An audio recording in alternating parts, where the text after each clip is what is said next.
4, 5, 6, tombola. Bene. Allora, dacci tu l'ok. Quando volete, io sono la camera.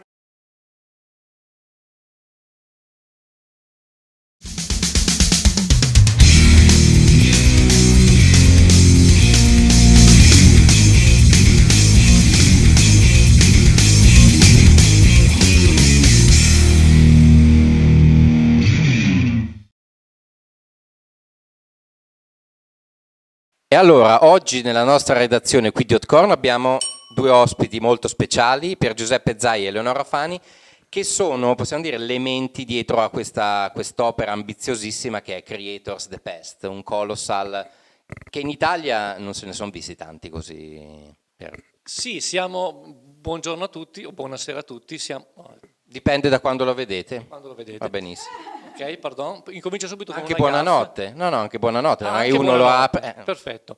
Allora sì, siamo elementi di questo progetto, nato qualche anno fa, tanto tempo e tante persone per poter realizzare quello che dicono che sia il più grande colossal mai creato in Italia per il mondo.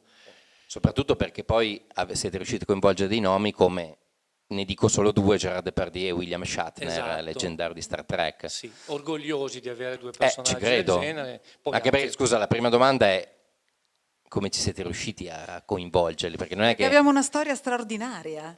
Però non è che chiami Gerard e dici Gerard, guarda, ho qui una cosa... No, siamo arrivati tramite ovviamente agenti Certo. e amicizie, però in effetti la prima cosa che hanno chiesto è leggiamo la storia, cerchiamo di capire cosa state per raccontare e se ci interessa partecipiamo.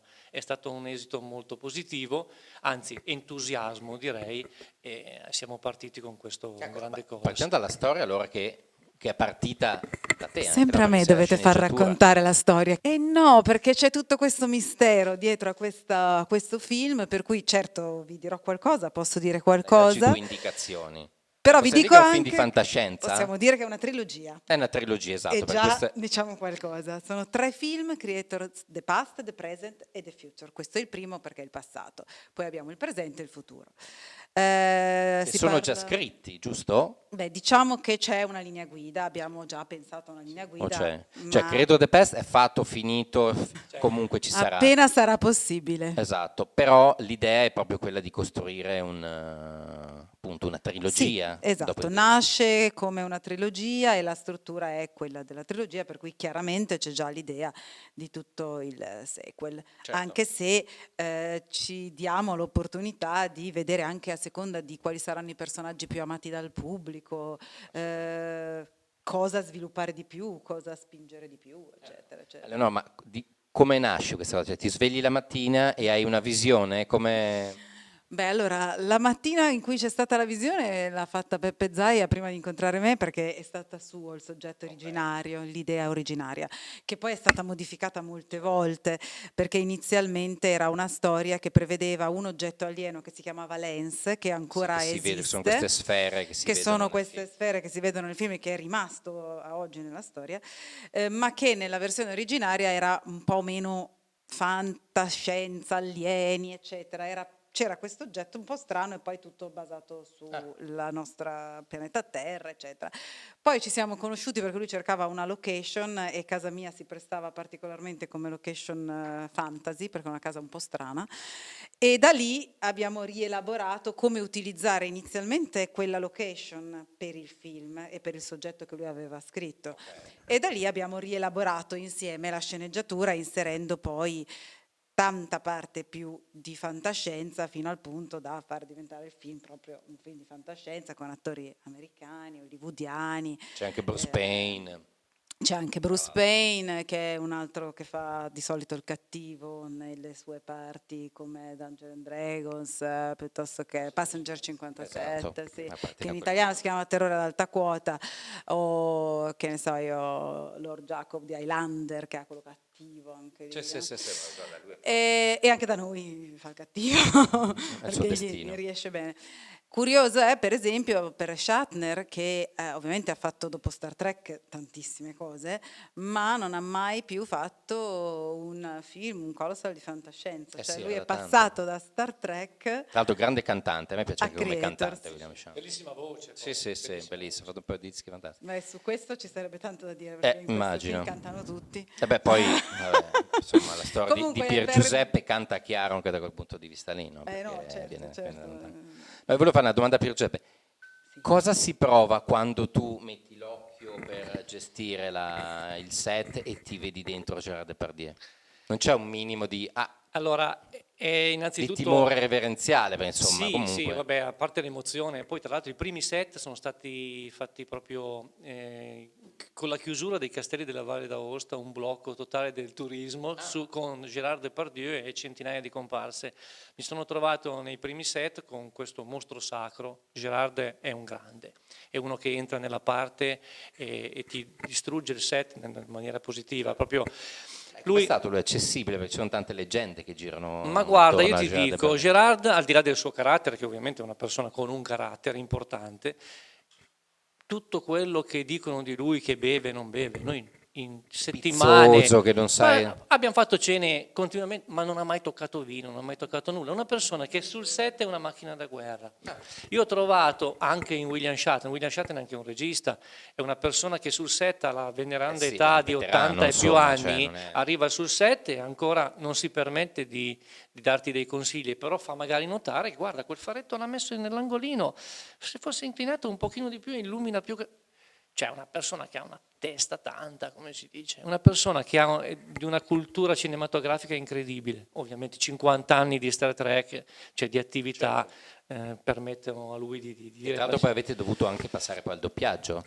C'erano anche dei doppiatori eccellenti. Abbiamo c'è dei Giancarlo doppiatori, Giannini anche. abbiamo cercato di avere il meglio, Giancarlo Giannini, Luca Ward, Luca abbiamo Ward, esatto. la Di Meo, la voce di Mary Streep, la voce di Richard Gere di Cordova, abbiamo la voce di Gandalf del Signore degli Anelli come la voce di Derrick, abbiamo preso tutto quello che si poteva avere. Beh, la definizione del film parla da solo, al di là che è stato girato in 5K, poi convertito in 4 e in Dolby Atmos 128.1. Certo. Poi l'idea proprio di Colossal, no? Sì, L'idea di abbiamo magniloquenza. cercato di dare, senza togliere nulla ai registi e alle produzioni italiane che rispetto, e non sono qui a dire noi siamo più bravi, anzi noi siamo piccoli. Per me è un'opera prima, perciò non posso ambire ad essere il migliore o a venire qui a farlo sfacciato.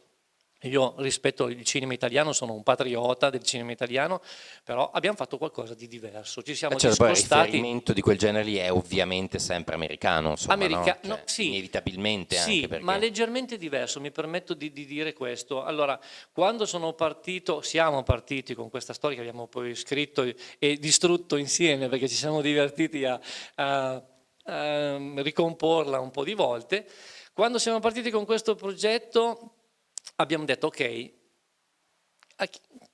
dove prendiamo ispirazione per fare un film del genere? Lasciamo stare tutto, abbiamo detto. Facciamo un qualcosa di diverso. Innanzitutto la storia non è il classico game, perciò uno collega sci-fi o fantasy, c'è un buono che combatte, distrugge il cattivo, porta a casa, che ne so, la coppa, è vincitore e tutti vissero felici e contenti. Non c'entra nulla con tutto questo. Potevamo decidere anche di farlo all'estero, ovvio ci sono 8 compagnie nel mondo che hanno lavorato in questo film.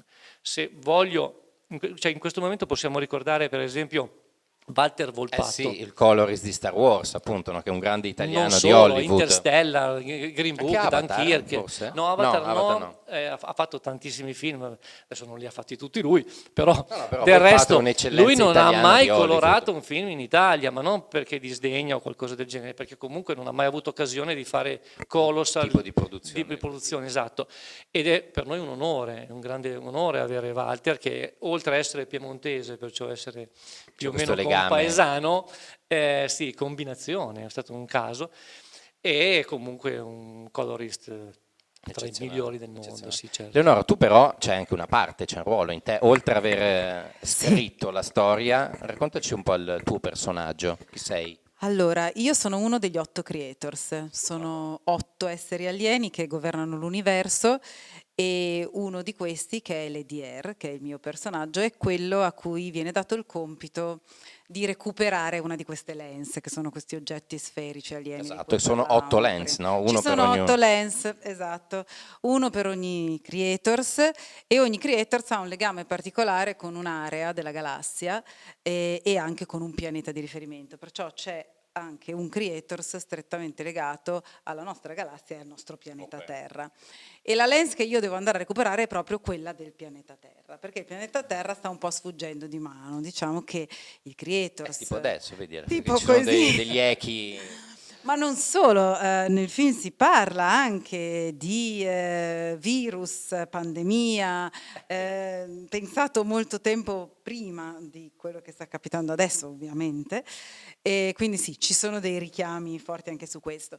Il pianeta Terra comunque ha dei problemi, l'essere umano non è riuscito proprio alla perfezione, ovviamente in questo film c'è uno stretto legame tra gli alieni che hanno collaborato alla costruzione proprio biologica, genetica del DNA dell'essere umano e poi anche seguitone l'evoluzione. L'uomo si vede bene, no? Cioè, non ha un ottimo rapporto né col suo pianeta né con il Esatto, resto del anzi. popolo, tende a creare qualche disavventura, disagio sia del pianeta stesso che per gli altri, e quindi il creators del pianeta Terra viene in qualche modo richiamato, e l'EDR, che sarebbe il mio personaggio, che comunque ha collaborato alla creazione degli esseri umani, quindi ha anche dei figli che sono degli esseri semi-alieni, semi-dei, se vogliamo riportare un po' un discorso legato alla mitologia, è quella che ha miglior argomenti per convincere i creators del pianeta Terra a collaborare o comunque risolvere la situazione. Non vi posso dire molto Vabbè, di certo, più, no, anche sennò- perché poi. Però vedendo anche il primo trailer e le immagini, c'è un immaginario forte. Quali sono i vostri film preferiti? Cioè quelli che voi inconsciamente, non, però insomma, quelli a cui guardate, diciamo, i numi tutelari. Ma io non ho né un regista né un film preferito, perché se devo scegliere in questo momento di girare un film, giro il proseguo di Indiana Jones, perché io Ah, sono quindi da saresti di Indiana avventura, Jones che 5, poi sì, beh, che Spielberg ha appena detto che non alla lo fa, faccia. quindi. Beh, ma Spielberg lo può fare, io sono piccolino. Spielberg si può permettere qualsiasi cosa, tra l'altro uno, cioè, forse il più grande in questo momento. Allora, per quanto mi riguarda, io sono più affascinata da film che hanno un messaggio e una trama con un senso importante, quindi a me era piaciuto tantissimo Matrix, a me piace quel tipo di film che ti fa pensare, che ti dà Cioè una quelli che ti versione. rimangono dentro anche mesi dopo e dici, ma sai Esatto, cosa? e che ti riportano una versione differente, una chiave di lettura diversa della realtà, che è quello che in qualche modo anche Creators cerca di fare, in maniera totalmente diversa da Certo. Matrix, però.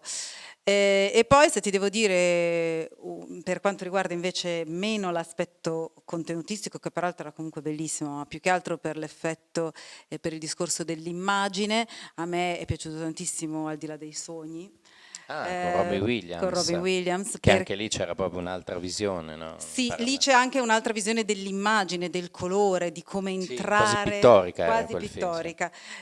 Diciamo che Creators a suo modo è rinascimentale come film, solo che nel Rinascimento c'erano i mecenati che facilitavano, Certo. adesso un po' meno, ma abbiamo cercato di unire tante arti.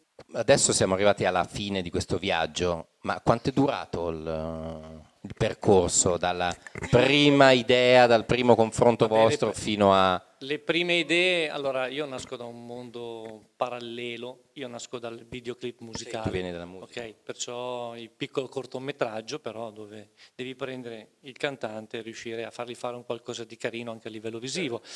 Allora, nasce dalla nostra collaborazione, il vero Chuck è iniziato a settembre 2014. Sì, però Cioè la siccome prima ripresa del film. sì, allora ci siamo trovati anche con una crew, perciò l'organico di chi lavorava per noi, molto, molto bravi, ma anche un po' impreparati per quanto concerne il cinema fantasy, perciò non operando nel settore. Quando poi devi dire guardate che qui arriva un alieno, fa questo, fa quello, ti trovi a dover spiegare 10 volte la Certo, perché poi situazione. quella non è, se Perciò uno non è abituato. abbiamo dovuto inizialmente sperimentare il sistema per girarlo, perciò giriamo la scena, proviamo gli effetti speciali, perché non è solo una questione di storyboard, è una questione proprio di dover ricreare, cosa che per l'Italia è quasi nuova, astronavi. Lei ad esempio vola, si trasforma in fenice di fuoco, cioè sono delle cose che in Italia Sì. ti chiedono subito se ti sei drogato male, perché il discorso dici, Ma perché ma sei succede così? messo... Perché non c'è una tradizione poi in realtà Perché non di c'è una quella- tradizione sì, certo, di base è quello. Poi ci vuole, e qui ci tiriamo un pochino di meriti, un po' di coraggio e anche tanta sfrontatezza Anche e incoscienza, e no? Possiamo incoscienza, dirlo, siete due bravissimo.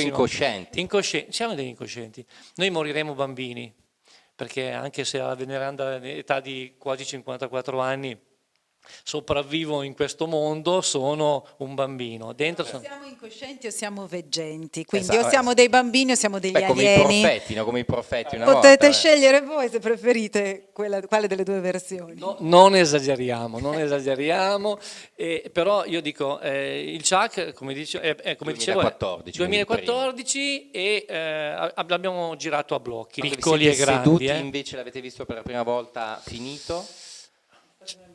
Immagino, perché comunque sono stati... Non l'hanno sentito. È stata un'emozione, eravamo in un cinema di Torino a fare una proiezione privata per la troupe e per alcuni c'era- investitori, esatto. Diciamo che si è creata una bella atmosfera tra la troupe, noi, le persone che ci hanno creduto, perché ci è voluta insomma tanta forza, tanta volontà e È proprio un quindi pezzo di vita anche che uno investe. un pezzo in di una vita cosa del insieme, genere. quindi sono le persone che hanno continuato a lavorare con noi, ovviamente ci sono state persone che hanno lavorato per brevissimi periodi, ma poi si è creata un gruppo che ha continuato nel tempo e si è creata un'atmosfera quasi familiare, quindi il momento della proiezione, della prima proiezione è stato un po' come mettere alla C'è un luce una rituale quasi, creatura. praticamente. Sì, erano tutti emozionati, piangevano tutti in sala, un po' le musiche, un po' che nessuno di loro, a parte noi che ovviamente L'avete curando seguito anche il montaggio, eccetera, l'avevamo visto un po' di volte, ecco. Non saprei dirti qual è la prima volta che l'abbiamo visto talmente tante volte, però l'emozione di vederlo sul grande schermo insieme a tutti quelli che in qualche modo ci hanno creduto e ci hanno messo l'anima, perché sono tutte persone che ci hanno veramente messo l'anima. Non è stata un'operazione puramente commerciale, facciamo un film così almeno facciamo i soldi e ciao. Non è nata così. Noi abbiamo fatto una prima internazionale al Festival di Shanghai. Ah, ok. Perciò l'uscita del film è stata fatta a Shanghai e poi abbiamo vinto 28 awards nel mondo, perciò è stato comunque visionato da 28 concorsi internazionali, perciò di musiche ho anche qualche chicca da Sì, perché la raccontare. colonna sonora l'hai firmata Sì, tu, no? allora io nasco come pianista, compositore, ma non raccontiamo di Tu in realtà sei un musicista, nasci sono come un musicista. sono un musicista. Allora, nasco come musicista e ancora ora, dopo un lasso di tempo che ho deciso di far pausa perché giustamente cinema e produzioni non potevo fare di tutto, ho ripreso con la scrittura delle colonne sonore. Perciò Creators the Past, strano caso, perché è veramente particolare come produzione musicale, ha 75 temi all'interno di un film solo. Ah, perché dice che ogni personaggio poi c'è il Esatto, suo... ho cercato di costruire una sorta di live motive, una sorta di sistema wagneriano, di assegnare a ogni personaggio un motivo e anche alle location. Ovviamente non è capibile al 100%, però per chi si intende, per chi coglie... ritorna. Però aiuta, no? È un po' come quando senti lo squalo o Shining, la scena, no? Se tu abbini questi suoni al personaggio, a un certo punto quando lo rivedi, diciamo che il pathos è diverso, il sistema prende un pochino più di, come si può dire, importanza al personaggio. Allora, 75 temi sviluppati nel film e poi elaborati nel long version, perché a breve, mi faccio pubblicità, sta uscendo con la Sony New York, perciò produzione internazionale, l'album con 24 brani del film. Ah, quindi c'è la colonna sonora C'è la colonna pubblicata. sonora, sì, Oh, ecco. esatto. Che noi E- ci teniamo a avere le colonne, perché ormai le colonne sonore è difficile venire pubblicate su CD o Sì, sì. ormai è solo... Per l'Italia lo stiamo pubblicando, per il mondo adesso vedremo, comunque è già praticamente penso in vendita tutta la colonna sonora sui vari... su Spotify. Esatto, non so se è attivo già immediatamente, penso a giorni. Allora, E l'edizione del film, della musica del film è Universal, perciò abbiamo le due grandi case che collaborano entrambe per l'uscita del film per quanto concerne il Dove avete Dipartimento registrato? Musica. Allora, un po' nei miei studios a Ivrea, con orchestre, con cori, abbiamo dal coro gospel al coro lirico, abbiamo la soprano Adriana D'Amato che è un soprano lirico molto importante, e poi una sorpresa, ve la racconto a breve, finito il discorsino sulla musica, perché allora metà delle musiche sono state fatte a Vienna con grandi musicisti alla Blauton, dove abbiamo anche creato tutto questo nuovo sistema che si chiama Dolby Atmos 128.1, che è il 3D della musica. E lo troviamo una novità carina rispetto anche, senza criticare il 3D visivo, però quello è un pochino più stancante, mentre ritrovarsi in una sala cinema, e pubblicizzo le sale cinema Dolby Atmos, dove ti Certo, è un'esperienza immersiva, no? coinvolge Assolutamente. senza disturbarti a livello visivo la musica, i suoni, ti senti un meteorite che ti passa e ti scompigli i capelli, è carino.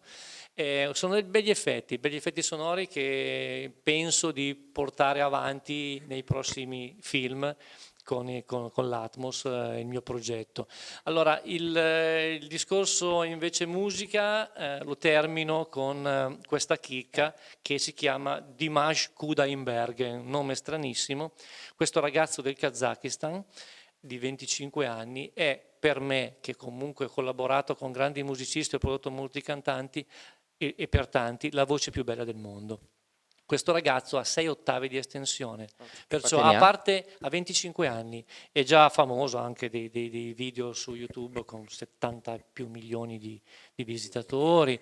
E a parte, spiego, questo è un pianoforte, a parte l'ottava, quella super grave, dove è quasi difficile per qualsiasi voce Umana, riprodurre quei suoni, da lì in avanti per 6 ottave e 2 toni oltre il pianoforte, questa è la sua estensione vocale. L'ha trovato lei, ma lei è il nostro alieno di casa. E abbiamo digitato la voce più bella del mondo e viene fuori questo Dimash. Cioè, se tu googli la voce più bella del mondo esce... Sì, la voce... Se googli quello non lo so, io posso dire però che molto anni fa io navigando, soprattutto su siti stranieri, cercando cosa andava all'estero, avevo scoperto questo ragazzo, che non è che l'ho scoperto io, comunque c'era, Sì, certo. ed è molto molto seguito all'estero, un po' meno in Italia, ma in Asia è una roba impressionante. Ha fatto un concerto a Capodanno, vicino a Natale, a New York, tutto esaurito nell'arco di pochissimo.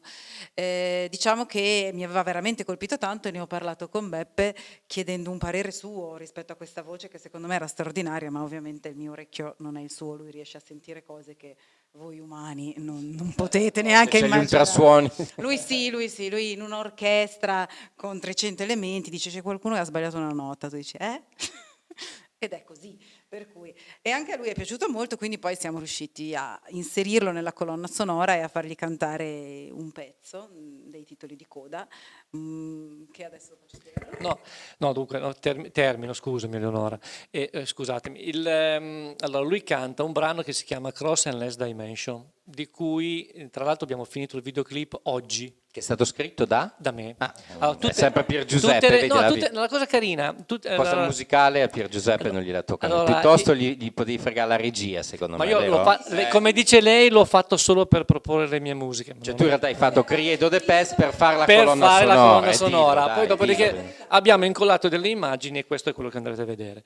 Allora, Mentre tu parlavi della storia, lui già pensava alla colonna sonora. certo, no. Tornando al discorso di Dimash, sta uscendo il videoclip che prodotto da Sony, che penso che a giorni sarà in tutto il web e eventualmente ve lo giro. Assolutamente. Ma io però volevo fare l'ultima domanda prima di salutarvi, è perché oggi noi dobbiamo andare a vedere Creators the Pest? È un film nato dal niente, perché nessuno ci conosceva, non abbiamo fatto cortometraggi o altri film differenti di altro genere prima di questo. Siamo riusciti a portare in Italia qualcosa che non è mai stato fatto.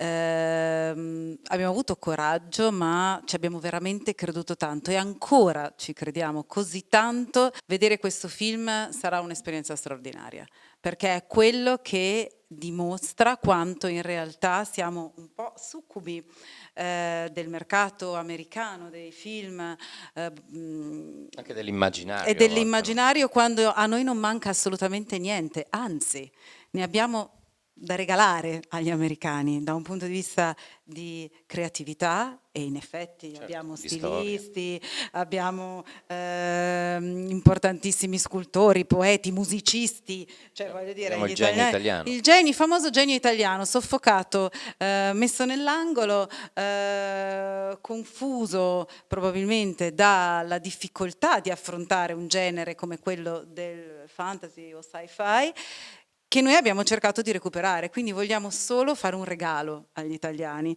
e penso che per gli italiani sarà molto bello poter vedere come ritrovare qualcosa di sé in questo film, e non solo l'aspetto estetico bello dell'immagine, che è tipico degli americani, ma anche con la parte invece un pochino più profonda, un pochino più storica, psicologica, simbolica, se vogliamo, che fa parte di tutto quello che è l'Europa, la culla della nostra società, e anche appunto del genio italiano. Noi abbiamo veramente fatto qualcosa che nasce per lasciare un segno, e quindi siamo molto contenti di riuscire a farlo conoscere nella maniera più grande possibile in questo momento, perché è nato e nasce come un colossal, dalle colonne sonore importanti come avete sentito, al fatto che esiste e c'è già praticamente anche questo nell'arco di qualche giorno nelle librerie, il romanzo di cui non abbiamo parlato, Sì, ma che esatto.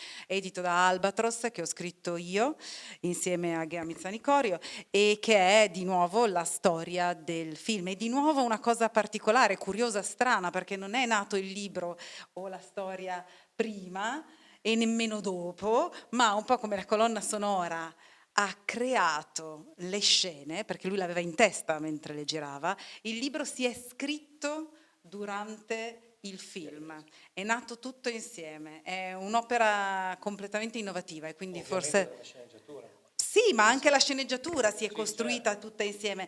È un film questo che ha una sua identità, è come fosse un essere, che ha una sua caratteristica, e quindi è curioso e forse è importante andarlo a vedere. Ci avete convinto, allora per Giuseppe Zai e Leonora Fani, Creators the Pest, e dopo ci vedremo poi se continuiamo con questa trilogia. Grazie per essere stati Hot Grazie Corner dell'invito, grazie mille. e tutti al Grazie cinema a ancora. vedere Creator the Pest. Grazie mille.